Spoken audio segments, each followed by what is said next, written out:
Hello, I'm Sebastian. Welcome to 9 Trees podcast. Today, I will summarize and review the book. The Energy Bus Field Guide by John Gordon is a practical companion to his well-known business parable about overcoming negativity and creating a culture of positive energy. Rather than retelling the story, this guide focuses on application, how individuals, leaders, and teams can translate the book's central principles into daily behaviors, conversations, and habits that improve performance and relationships. The field guide format is designed for real workplaces and real life, offering prompts, exercises, and reflections that help readers identify energy drains, build personal resilience, and contribute to healthier team dynamics. It speaks to common challenges such as stress, disengagement, conflict, and change fatigue, and it frames positivity as a discipline, not a mood. Whether you are leading an organization, managing a small team, coaching others, or simply trying to bring a better attitude to your work and home, the book aims to provide a structured way to create momentum, strengthen commitment, and keep people focused on what they can control. I will give you key takeaways from this book. Firstly, taking responsibility for your energy and attitude. A foundational theme of the field guide is that energy is a choice expressed through repeated actions. The book emphasizes moving away from blame and toward ownership, especially when circumstances are frustrating or unfair. Readers are encouraged to notice the situations and people that trigger negative reactions and to separate what they can control from what they cannot. In practice, this means building awareness of internal self-talk, stress patterns, and the small daily decisions that shape mood and performance. The guide typically frames attitude as something that can be trained, much like a skill, through intention and consistency. For leaders, this becomes a credibility issue. Teams watch how leaders respond to pressure, uncertainty, and setbacks. For individuals, it becomes a leverage point. Even when you cannot change the external situation, you can change the way you show up and the next constructive step you take. The value of this topic is its practicality.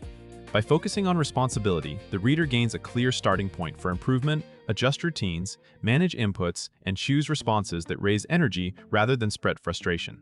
Secondly, diffusing energy vampires and reducing negativity. The field guide explores how negativity spreads through teams and families and how it can quietly become a norm.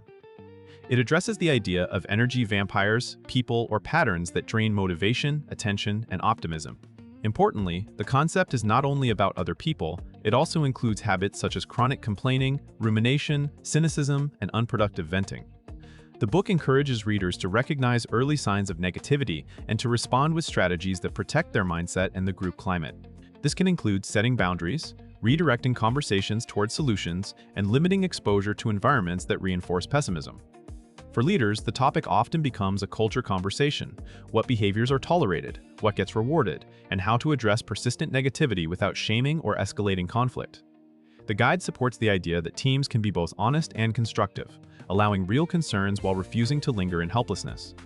The benefit to readers is a clearer approach for managing interpersonal dynamics, preserving focus, and keeping emotional contagion from undermining productivity, customer service, and collaboration. Thirdly, creating a vision and practicing positive focus under pressure. Another major topic is the role of vision in fueling energy. The field guide encourages readers to define what they are moving toward, not just what they are trying to avoid. A compelling vision creates meaning, and meaning increases persistence during difficult stretches. This topic highlights practical ways to keep attention on priorities when distractions, setbacks, and competing demands pile up. The book tends to translate vision into daily focus, clarifying goals, aligning tasks with values, and using reminders that keep people pointed in the same direction. Positive focus is not presented as denial. Instead, it is portrayed as disciplined attention to solutions, learning, and progress. For individuals, the guide supports building routines that strengthen focus, such as morning intention setting, reviewing wins, and breaking larger goals into small, doable actions. For teams, it points to shared language and consistent reinforcement so the vision becomes part of meetings, feedback, and decision-making. Readers benefit by gaining structure for maintaining motivation, reducing overwhelm, and staying constructive even when circumstances are uncertain or demanding. Fourthly, building a supportive team culture through trust and communication. The field guide underscores that sustained positive energy is rarely a solo achievement. It is supported by relationships, trust, and habits of communication that make people feel safe and valued. This topic explores how leaders and peers can create an environment where encouragement is normal, where feedback is delivered with respect, and where conflict is handled without damaging the relationship. The emphasis is on everyday behaviors that shape culture, how meetings begin, how wins are recognized, how problems are discussed, and how people respond when someone makes a mistake. The guide encourages readers to be intentional about appreciation and to notice contributions that might otherwise be invisible. It also stresses the importance of listening, asking better questions, and assuming positive intent, especially during tense interactions. In a work setting, these behaviors can reduce friction and help teams move faster because less energy is wasted on defensiveness and misunderstanding. For readers, the practical takeaway is that culture is not a slogan. It is what people repeatedly do. Improving communication patterns and trust can raise engagement, increase cooperation, and make challenges feel shared rather than isolating. Lastly, sustaining energy with purposeful habits and consistent leadership. A final key topic is sustainability. Initial enthusiasm can fade, so the field guide emphasizes building systems that keep energy high over time. This includes personal habits that support mental and physical resilience, along with leadership practices that keep teams aligned and motivated.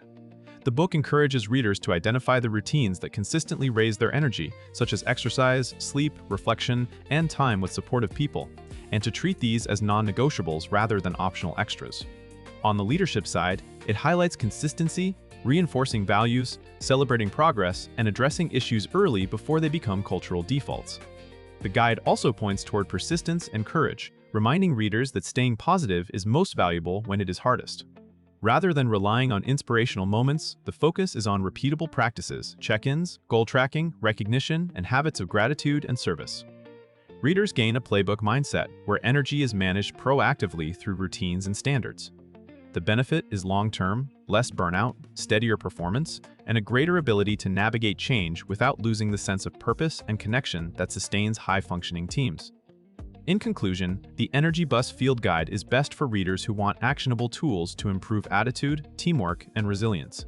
Managers building culture, coaches and trainers designing workshops, educators leading groups, and individuals who sense that negativity or stress is limiting their impact. It can benefit a reader's life by turning the abstract idea of positivity into a repeatable practice.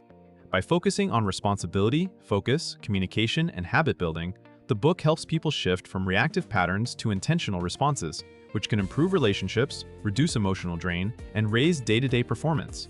It is also useful for creating a shared language inside teams, making it easier to address toxic dynamics without personal attacks and to keep conversations centered on solutions.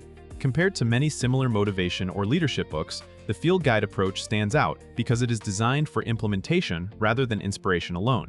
It is structured to support reflection and action, making it easier to apply concepts in meetings, coaching sessions, and personal routines.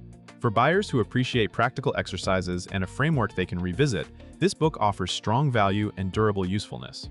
If you would like to support John Gordon, you can buy the book through the Amazon link I've provided in the podcast description. After reading the book, please let me know what you think and share your thoughts. See you around.